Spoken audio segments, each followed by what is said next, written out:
Ayun, good day sa lahat. So, meron na naman tayong napakagandang helmet ngayon na re-review. Siyempre, para sa inyo. Let's go! I'm about to go off like a weapon. Fuel to the top, got a filled up engine. In my thoughts, obsession. I will not stop, no, I'm never second guessing.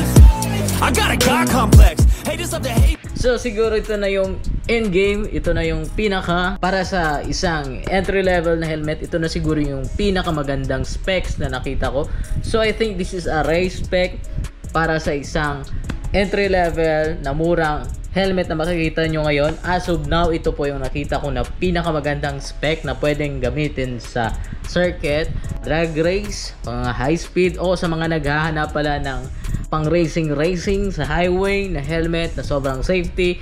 Ito na yon. So malalaman nyo mamaya syempre kung ano yung bigat nitong helmet na to. So ayan, i-wait natin syempre mamaya. So panoorin nyo lang video na to, tapusin nyo to, kasi nga meron dito mga features na or mga nilagay dito na sobrang ganda kung naghahanap ka ng isang pangpabilis or I mean na high speed helmet, safety na helmet, pang top speed na helmet na sobrang safety na mura lang. So ito yung para sa inyo. So simulan natin sa kanyang outlook. Meron po siyang napakahabang spoiler. Ayan, siguro hindi ako nagkakamali dito, siya na yung pinakamahabang spoiler helmet na review natin dito.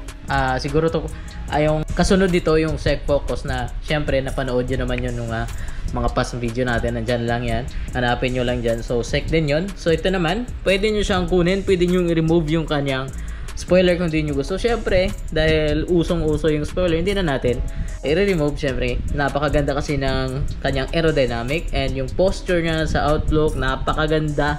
And yung kanyang spoiler, siguro hindi ako nagkakamali, mga 6, siguro 5, mga 4 to 5 or 6 inches yung kanyang spoiler dito. Sobrang haba at napakaganda po niya sa personal. So ito yung outlook niya, tignan nyo muna.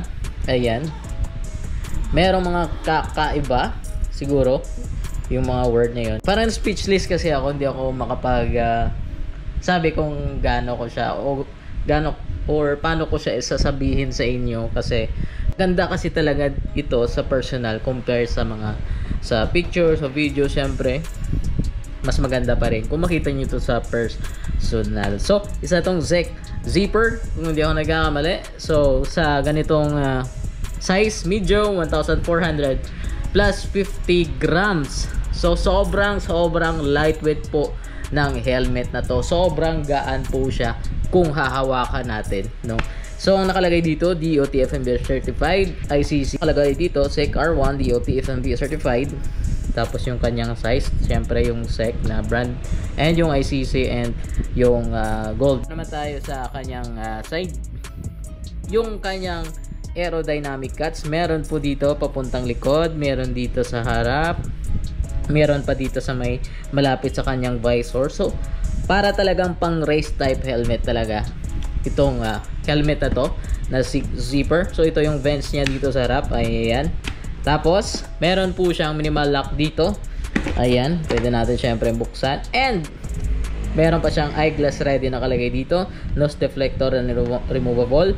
Pwede kayo mag eyeglass. So single visor lang po siya, kasi mostly naman talaga sa magagandang race spec na mga helmet ay napakaganda niya sa sobrang gaan. Yun nga, wala po siyang dual visor, single visor lang po siya. Yung dito sa itaas, yung kanyang sumasalo ng tubig na para hindi siya madali mapusukan, ay single po sa itaas. Ayan, napaka solid din ng quality dito. And dito naman meron din siya, so napakagandang features din. Medyo dito hindi siya masyado, medyo goma siya, tapos may mix na hard plastic, no? So napakaganda. Tapos may R dito nakalagay, so racing na tinatawag. So sa mga mahilig mag high speed dyan, ito na masasuggest ko sa inyo, kasi nga sobrang mura, naka-race spec ka na, napakaganda, naka-forma ka pa, and syempre quality and safety. So mamaya kikiloy natin yan, abangan nyo lang. So papakita ko muna sa inyo kung ano pa yung mga features dito.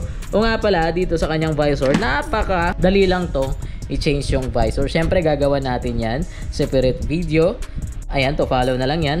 Pero dito yung nakalagay pin lock ready. Pwede nyo siyang lagyan ng anti-fog sa loob. Pwede nyo siyang lagyan ng peel off sticker dito sa harap kung gusto nyo gamitin talaga pang race.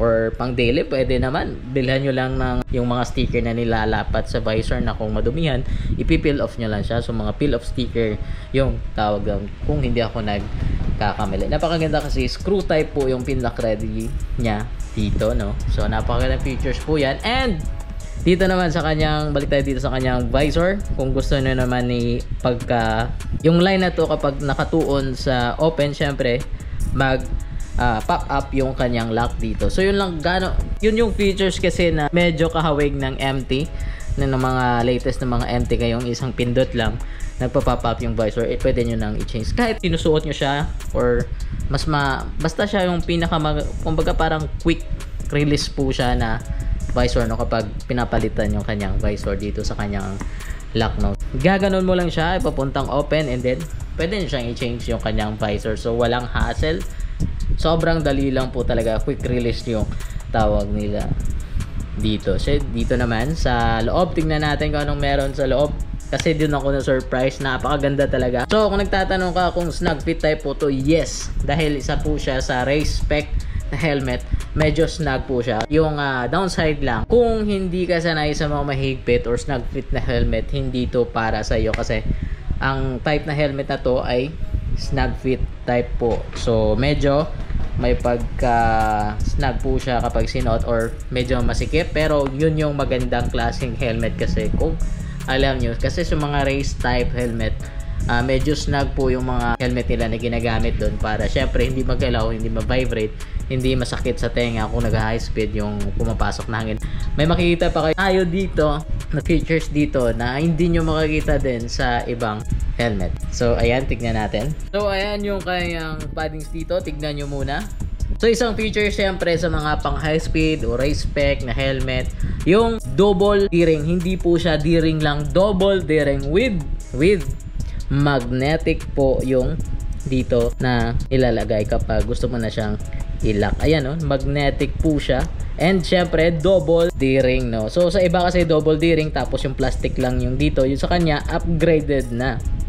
First time ko to nakita sa isang double D-ring na magnetic yung lock, no? Na pangatlo. Ayan. So meron po siyang reflectorized emergency pull check, napakagandang paddings check, and syempre yung pang noise na cancellation na sa mga paddings na nilalagay, nilagyan din nila. So dagdag points para dito sa isang helmet na to. And sa kanyang padding, sobrang laman hanggang sa pinakaloob. Napakaganda talaga na. Kung na nagsasabi na napakaganda talaga niya, kung merong dito malapit sa inyo na siya, please i-check nyo to, yung pinaka-latest na full face ng SEC. Napakaganda, solid na solid talaga. Kung naghanap ko ng mura na race spec, napaka-safety na helmet, ito yung masasuggest ko ngayong, ano ba ngayon? October. Ayan.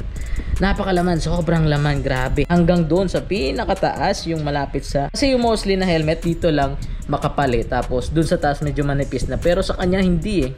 Napakakapal hanggang dito sa may lagayan ng intercom or sa speaker ng intercom, may cover pa nga. Pwede nyo siyang cover up yung kanyang lagayan ng intercom. Pwede nyo din i-remove yung cover na pabilog para hindi mapapasukan ng hangin or hindi siya maingay kung nag-high speed, no? So napakagandang features kasi yung iba parang butas lang dito, wala po siyang takip, pero ito may takip po siya na parang foam doon sa kanyang speaker kung gusto niyo siyang lagyan ng intercom. Yung sa malapit naman sa intercom speaker dito, napakalaman ng kanyang paddings, grabe. Kung makikita nyo lang sana, kasi medyo madilim eh. Nandun, no? Grabe yung laman.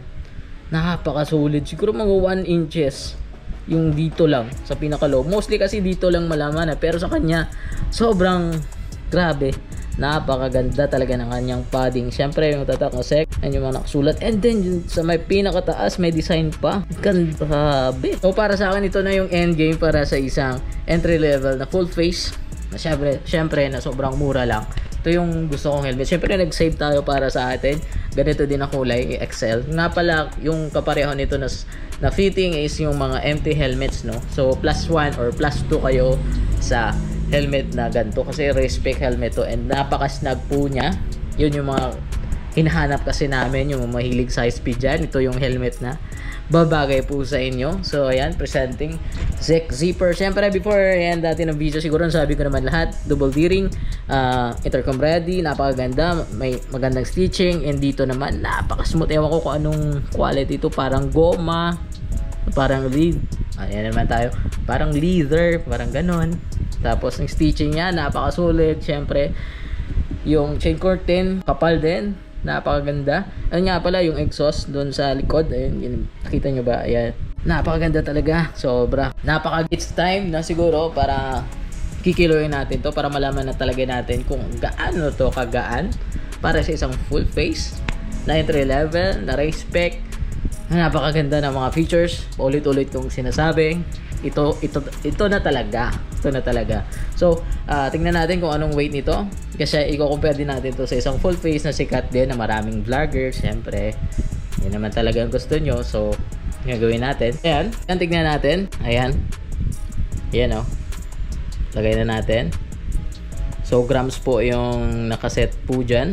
So ayan, yung kanyang weight ay nasa 1,566 grams yung kanyang bigat. Sobrang gaan po siya, hindi siya umabot ng 1.6 kasi dagdag din weight yung kanyang spoiler. Siguro kung tatanggalin natin yung spoiler, siguro mga 1,480 grams kung di ako magkakamali. Pero dahil medyo mahaba yung kanyang spoiler, dagdag weight din para sa isang helmet. And syempre metal, double D-ring po ito, may metal na dalawa, dagdag din yun sa weight. Siguro napakaganda na nito, napakagaan na to para sa isang full face na entry level na race spec na napakaganda yung mga features na nilagay. So ito yung masasuggest ko. So yung kilo nito 1,566 or 1,567 yung kanyang weight. So yun lang sa video na to. Siguro nasabi ko naman lahat.